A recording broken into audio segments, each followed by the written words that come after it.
Hello everybody, this is Kiyoshi here and welcome back to another episode of Kiyoshi's Aquarium.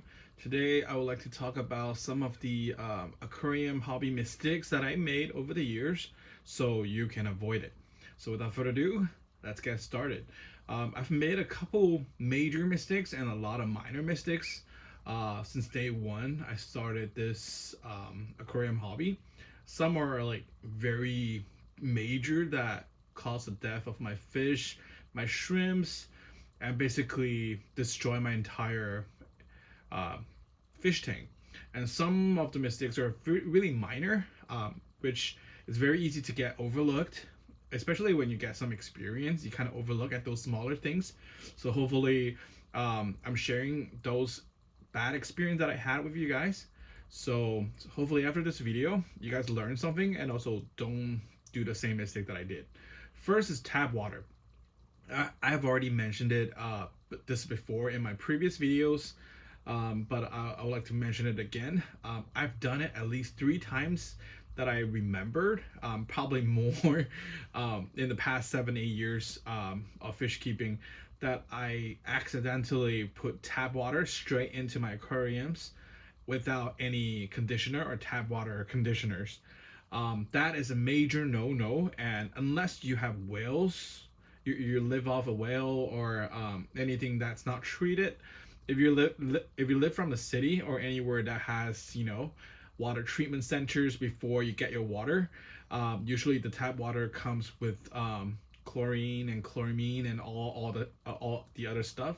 You wanna add water conditioner to the water before adding them to your aquarium, so your fish and whatever living things, including aquatic plants, will not get ammonia burn and eventually will get stressed out. Their slim coats will get damaged and their gears will get burned and they will eventually die or suffer from ammonia burns.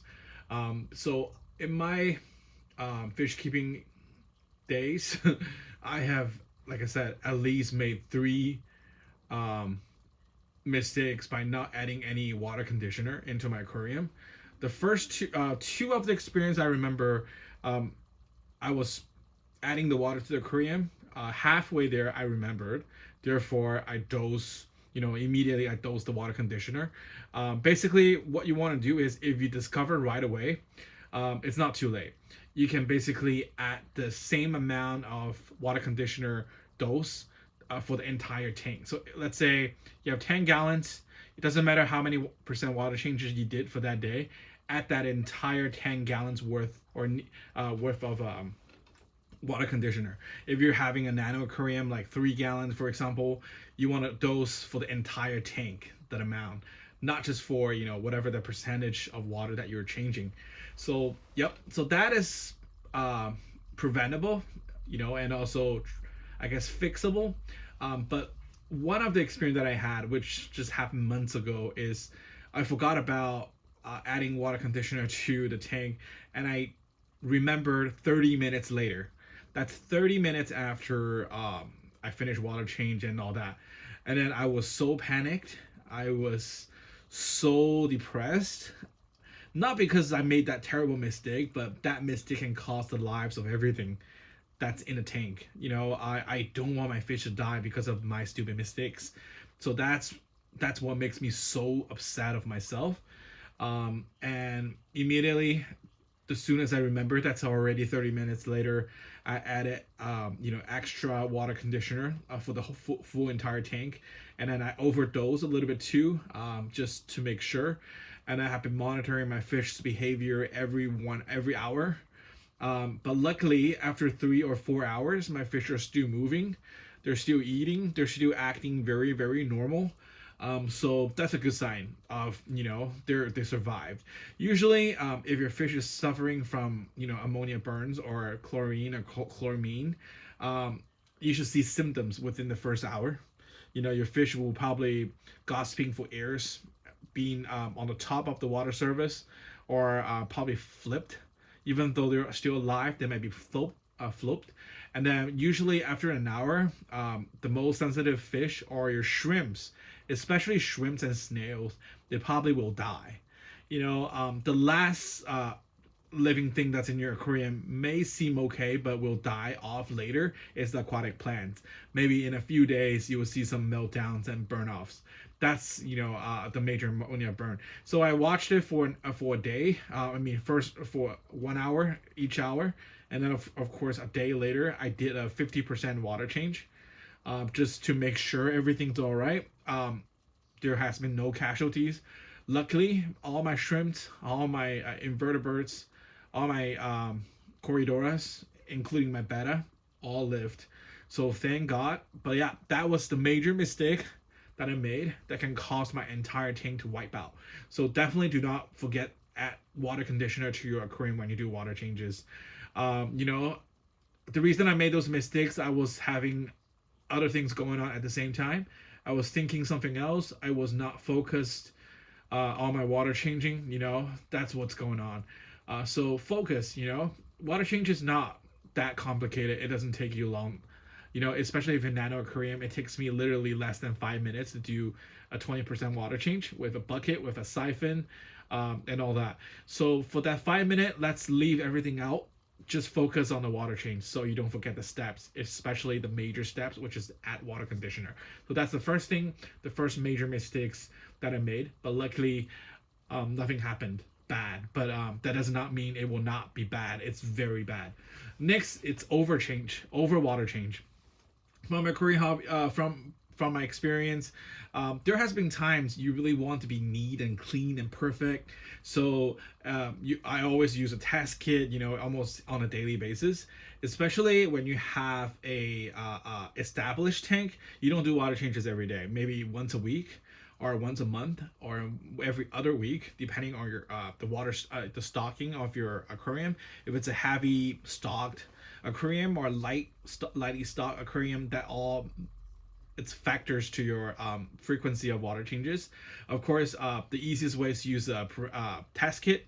The testing stripe, that's what I use to see how the water is doing. If they're good, I probably will wait, until maybe nitrite gets a little bit off. Then I will do a water change. Yep, and in my experience, which has happened, there was a time I found out there was a nitrate spike after I have not done water change for like couple months. I was so busy at the time. It was a 20-gallon aquarium. I did not do water change for I believe at least 4 or 5 months, not at all. All I've been doing is to top it off. Whenever the water level gets down, I top it off. But I just remembered, let's do a test kit for some reason. I discovered, oh my god, there's some offs on the parameters and all that. So what I did is I did a 50% water change. And then the following day, I did another 50% water change.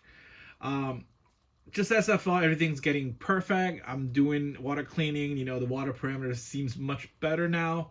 3 days later, all the shrimps that was living in the aquarium died. I already had a colony, a decent colony in the aquarium. They all just wiped out. And also my snails died as well. I was wondering what's going on. I didn't add anything new to the tank. There's no new fish. There's new plants. I didn't change any substrate. The only thing I did was just water change. And I've been doing it, with clean water. And the parameters is getting better. It's better than before. Why the shrimps and the snails died. So I was very disappointed. The snail, I had a Neri snail in it. That Neri snail has been with me for more than 3 years. So I was really upset. So whenever the water parameter changes, especially changes dramatically in a short period of time, the most sensitive living thing or the fish in your aquarium is invertebrates, meaning shrimps and snail. They're the most sensitive to water parameter fluctuations. And when I did 50% water change in 2 days in a row, after escaping water changes for so long, yes, there has been a ammonia spike. All the parameters were off, but because those parameters happened gradually over time, for the past 4 or 5 months, actually every living thing that's in the aquarium get used to the parameters, get used to that off numbers. So for them, they actually have no problem living in it. I mean, not that it's a perfect condition, but at least they get adapted to it. And when you do a sudden 50% water change and the next day do another 50% water change, yes, parameters based on science, it might look a lot better. But for your fish and shrimps and snails in particular in aquarium, it's such a short period of time for them to experience another parameter change. So for them, they cannot adjust and then they just die. So that is the second mistake I made. I should have done is 10% water change, maybe every day or every other day. Never do a major greater than 50% water changes after I skipped water changes for months. That is a big no-no. So that's the second thing I learned. So you should avoid. The third thing is definitely stocking. You do not want to overstock your aquarium. It's always okay to understock. I mean, understock doesn't really hurt unless you have schooling fish like tetras, that kind of stuff that they enjoy or prefer being in schools. But if but technically speaking, depending on the size of your aquarium, you want to not to overstock it. For example, if you have a 3 gallon, you should not do what I'm doing, having a school of pygmy cories. Although I had a little experience here and I watch my parameters on a daily basis. I check my water every single day for the parameters, and I do 10% water changes whenever it's needed, 10 to 15% water changes, and it succeeded for me. All my cories survived. They actually also breed. And now I actually don't know how many cories are in the aquarium. I cannot count. I started with 9, but now it's definitely more than, I don't know. I would say maybe 17 or 20 cories in there. That they just expanded. I didn't do much special to it, but yeah, that's not what I want to say in this video. But yeah, stocking is very important. The number of fish in your aquarium is very important. It's also very crucial for the water parameter stability. If you don't mind doing a lot of water changes, doing all those monitor work, then I guess a little bit overstocking is okay. Just do it with caution. If you are a lazy person, you just don't want to do all those water changes, those checkups, you just want to have a tank, just let it do its own thing. Keep the stocking low. That is crucial. So that's another thing I want to mention it. And also, do your studies. What kind of fish can be housed together with the other fish? You don't want to have 2 male bettas or 3 male bettas in a 5 gallon.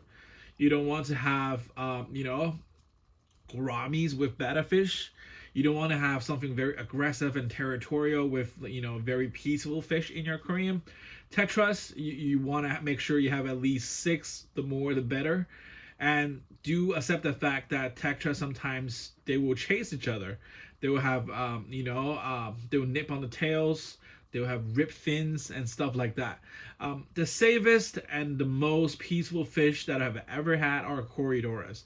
It doesn't matter which type of Corydoras you're getting. You can get the panda cories. You can get the green cories. You can get the pygmy cories, salt and pepper cories. Doesn't matter. All the cories that I have experience are peaceful. They don't fight against each other. They never shows any aggression or chase each other, and they don't do harm to any other fish in the aquarium nor your aquatic plant. They're 100% safe. They do not attack shrimps. They do not attack snails. They're the most peaceful schooling fish or shoreling fish that I've ever known. So I highly recommend cories in any aquariums. Okay, you have a larger one to maybe get a larger, group of cories, but do be mindful. They're so peaceful. You don't want to have a very aggressive fish in the tank to bother them, and also you don't want to have huge fish like angelfish and having pygmy cories, for example. They may end up eating it. So stocking correctly, tank mates, those are all very important for the overall nature of your aquarium. If you have wrong stocking or wrong pairs of fish in your aquarium, they can cause huge stress, and that's where you're gonna experience some high casualty rates. Fish dies, and also when the stocking is wrong, your water parameters can get really off if you're not active enough to, acting on top of water changes. heavily planted aquarium, do whatever you can to lower the nitrate and nitrites, your fish could die. So those are all the reasons why fish die, which I have all went through it. There has been a time I have a 10 gallon, and I was very into rainbow fish. Those are normal Australian rainbow fish. God knows how big Australian rainbow fish is gonna get. They're not gonna be fitting. They're not gonna fit in a 10 gallon, especially you have a school of them. I bought maybe 6 of them, because when I got them, they were a baby, and then I didn't care. I've been warned, people saying they're gonna grow big. I was like, 10 gallons should be enough. No, it's not. It's not at all. And also, I've seen people keeping catfish, all those kind of stuff in a 10 gallon. When we got them, they might be an inch, 2 inches long, but those can all get pretty big. So do your research. Know what you can get with the size of your tank. If a nano tank, it doesn't matter how many fish, what kind of fish you like. You might be liking Oscars. You might be liking giant, gouramis or something like that. Don't get them. You can see other people having it. Go on YouTube, see the people who owns those fish, or go to check out your local aquariums or fish stores. They have those fish on display. Don't get them because they're not fitted for your aquarium. So choose your fish wisely. That also helps you lower the casualty rate, because when the fish are not suited for your aquarium size, they will die eventually. They cannot grow as normal. The next thing I want to mention it is tools and equipment. There has been a time I was new to the hobby. I did a lot of research. I tried to buy the best brand, the most expensive brand that everybody likes. C-cams, everything C-cam, everything, those LED lights, super expensive LED lights, without even, thinking that if I need it. Aquarium, not Aquarium, Aqua Clear filters. I bought a couple of those. All those best branded, but kind of expensive brands of products and tools, thinking that having those, hey, I'm all covered. Nope, that's not the case. You still need to know the basic science of aquarium keeping. You should still know what makes your aquarium environment balanced. You need to learn about nitrates, nitrites. Even you don't know, always have a test kit. At least you know what causes certain things to happen. Know a little bit about plant growth. Understand just tiny bit. You don't need to know a lot. Know a little bit about what kind of plants are good for what kind of aquariums. Their growth rate, their demand, and of course fish. All those are very important. I learned, over the years. That's why I started with very high tech. I try to use machines, use all those kind of fancy stuff to run my aquarium, and later I decided to go low tech, low everything. The low techs actually have better results. So do your research. Don't just rely everything on the brand, on the popularity of the brand, what other people say, oh, this is the best brand. You might not need it. Those money might not need to be wasted. I have spent $500-$600 on a tank, on a 5 gallon tank, all going high tech, and maybe I was similarly successful or even more successful with, let's say, spending less than 100 on an aquarium that's the size of 5 gallons. You just need to know what you're doing. That will definitely helps. There's a lot of community out there. There's forums, there's internet, there's other YouTubers, fish tubers, who all know their stuff, and they're all very kind enough to show you, what they did, what they, all those classifications, DIY stuff. Those are about the same as those fancy tools that you can buy online. So, or in the stores. So, do your research. A lot of times, minimum is better than maximum. Having a minimum tools may seem scary, but guess what? Once you have a fully cycled, fully well balanced tank, you don't need much. All it needs is for it to run its own to do its own nature job. Maybe all you gotta do just once a while, change water if you may, or do a little trimming on the plants if they grow too fast. That's all is needed. No high tech, no fancy stuff needed. Um, the other thing I want to mention it's about fish overfeeding. Um, we've all enjoyed feeding our fish, no matter what kind of fish you're having, nano fish, giant fish, because that's where fish become most relatable to us. They will come to us, they will show up more frequently, they will be more hyper because there's food. We like to see them eat because sometimes you can hand feed them. If you have betta fish or like giant fish or those fish who likes being hand feed or have no problem with you hand feeding them, they feels like puppies, right? Water puppies. And there are fish who you might not like to be hand fed, like corridors, for example. But it's really cute to watch them eating in groups. It's just so satisfying. Therefore, we may feed them a lot. Because we want to see that more often. We want to feed them 2 times a day, 3 times a day. And we always think, oh, they might be hungry. They may be hungry, but do your research. A lot of the times fish are a lot more tough than we think they are.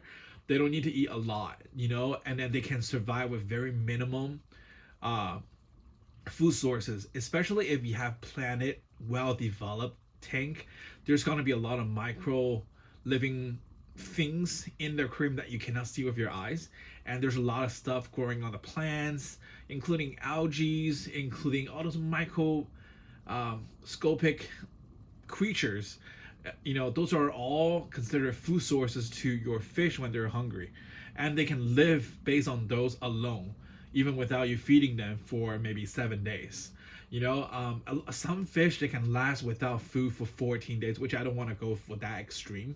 But just remember that a lot of times fish are a lot more tougher, and they have very tiny stomachs, so they're not, maybe one feeding can last them up to 7 days. Of course, some people may say even longer, but I would like to go with 7 days. But yeah, so yeah, just remember that overfeeding, it might sound like we're doing them better. We're taking care of them. It's cute to see them eat. It's fun to see them having a full belly. But for fish sake, yes, they enjoy the food, of course. If they can eat, they will eat 24/7. But their stomach cannot hold that many food, and that just gonna eventually kill them by overfeeding, or cause a lot of harm than goods when you overfeed your fish. Not to mention that also pollutes your water. You gotta need to do more water changes after a lot of feedings, and there's gonna be mold. There's gonna be algae all blooming everywhere because of the nutrients from the food that's leftovers. So yeah, try to limit your food. Maybe feed them once a day, at most 2 times a day. Do not overfeed. Try to feed. I don't know. I mean, commercially, people say feed the amount that your fish can eat in 5 minutes, which is never realistic. Depending on what kind of fish you have, some food the fish can eat like in seconds. Some depending on the fish you have, some fish can eat in seconds. Some fish may take a couple 10 minutes, 20 minutes, 30 minutes to consume a single algae wafer or tablets. So depending on the fish, but the full idea is when you feed your fish, make sure they can eat it. Not that there's going to be leftovers. Maybe it take a couple tryouts, but eventually you're going to adjust it, based on your experience, based on what you see your fish eat, and eventually you'll come to that balance. But just always make sure cut back a little. Although we really enjoy seeing our fish eat. Yeah, those are all of the things that I learned over the years that minimized, by not making those mistakes, I minimized the casualty rates of my fish. I also made my fish's life happier. Like I said, I've had great success with Neri snails. The all my Neri snails lived more than 3 years, which is amazing. Shrimps, I have great success with shrimps, although I cannot control their lifespan. But I have colonies of those. I sold my cherry shrimp, which is an army of like over I don't know, over 1,000 shrimps. I sold it for over $200, all in bulk. But still had great success with that. And shrimps are the most sensitive to water parameter changes, to anything bad that's here in water. So if your shrimp start to die, it's something you need to be really careful and start doing the testing, because something might be wrong with the shrimp if they die in large groups, you know. um yep, so hopefully today's video helps you guys. It's a long video, but I shared a couple of things, a couple of mistakes that I learned, that I did over the years, that I learned not to do it again. Maybe I'll repeat some of those mistakes over and over, but at least I want to bring it up so you guys be careful and do not make that same mistake that I did, especially the tap water one. You know, that number one, the first one that I mentioned, that can wipe out your entire tank, your entire cycled, fully developed tanks with tap water that has chlorine and chloramine in it. All the beneficial bacteria can die off. You know, everything after that, it's gonna destroy your entire tank.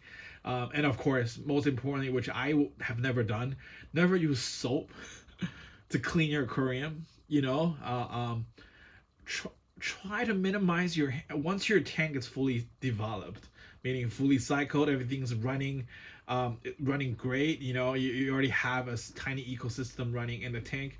Try to minimize the chances of you adding, adding or changing the atmosphere by introducing, new plants, new rocks, new fish, too much. And also try to limit the times you put your hands in the aquarium, because no matter how clean you clean your hands before doing those work, maintenance work, you're gonna carry some kind of bad bacteria. You're gonna carry something that is not fish friendly into the water. You know, I always try to minimize using my hands in the tank. You know, if possible, I would use a net instead of having my hands in it. When I do water changes, I only use a siphon. My hands are never in the water. When I need to remove something from the plant, I always use tweezer. I think that's what it's called. I don't remember what it's called, but yeah, use a clip or something that's long enough that my hands do not need to get into the water. I mean, having a nano aquarium, those are the benefits. Nano aquariums are so small; they're usually 10 inches in height, or maybe 10 to 15 inches in height. Which there are enough tools out there that's available to you. They're longer than that, so you don't have to put your whole hands, your arms in the water. Versus you have a larger tank like 20 gallon, 30 gallon, it's inevitable that somehow your hand's gonna be in a tank. I'm thankful I have nano aquariums in that aspect. But yeah, those are all the things that I wanna bring it up to you guys. Hopefully this helps. Hopefully you achieve great success in your aquarium hobby and fish keeping. Feel free to share your story with me. Some of the mistakes that I did not cover but are very crucial for aquarium success. I think everyone will benefit, including myself. Thank you guys so much for watching, and I will talk to you guys in the next video. Bye bye.